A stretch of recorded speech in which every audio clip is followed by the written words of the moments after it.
இன்றைக்கி நம்ம பார்க்க போகிறது 3ஆம் வகுப்பு பருவம் 2 சமூக அறிவியல் பாடம் 2 சரணாலயங்கள். சரணாலயம் அப்படின்னா என்னென்னா, விலங்குகளையும் பறவைகளையும் வேட்டையாடுவதிலிருந்தும் மற்ற மனித செயல்பாடுகளிலிருந்தும் பாதுகாத்து வைக்கும் இடம்தான் சரணாலயம். உத்தரகாண்டில் இருக்கக்கூடிய கார்பெட் தேசிய பூங்கா மிக பழமையான பூங்கா. இங்கே வங்காள புலிகள் பாதுகாக்கப்படுகின்றன. அது மட்டும் இல்லாமல் மேற்கு வங்காளத்தில் சுந்தரவனம் தேசிய பூங்காவிலும் வங்காள புலிகள் பாதுகாக்கப்படுகின்றன. நீலகிரி உயிர்கோள காப்பகத்தில் யானைகள், இந்திய சிறுத்தை புலி, கருஞ்சிறுத்தை, வரையாடு இவை அனைத்தும் பாதுகாத்து வளர்க்கப்படுகின்றன. உயிர்கோள காப்பகத்தில் 12 ஆண்டுகளுக்கு ஒருமுறை பூக்கும் குறிஞ்சி பூக்கள் பூக்கின்றன. வேடந்தாங்கல் பறவைகள் சரணாலயம் செங்கல்பட்டு 25 கிலோமீட்டர் தொலைவில் உள்ளது.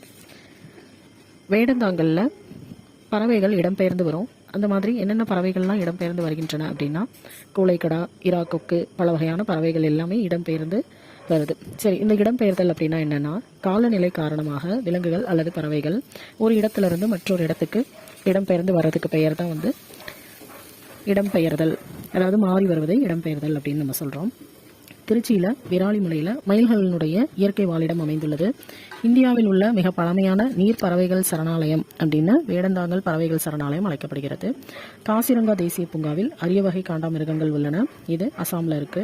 காசிரங்கா தேசிய பூங்காவில் ஒற்றை கொம்பு காண்டாமிருகங்கள் உள்ளது.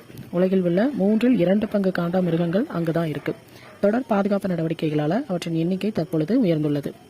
தமிழகத்தில் உள்ள 3 உயிர்கோள காப்பகங்கள்: நீலகிரி உயிர்கோள காப்பகம், மன்னார் வளைகுடா உயிர்கோள காப்பகம், அகத்தியமலை உயிர்கோள காப்பகம்.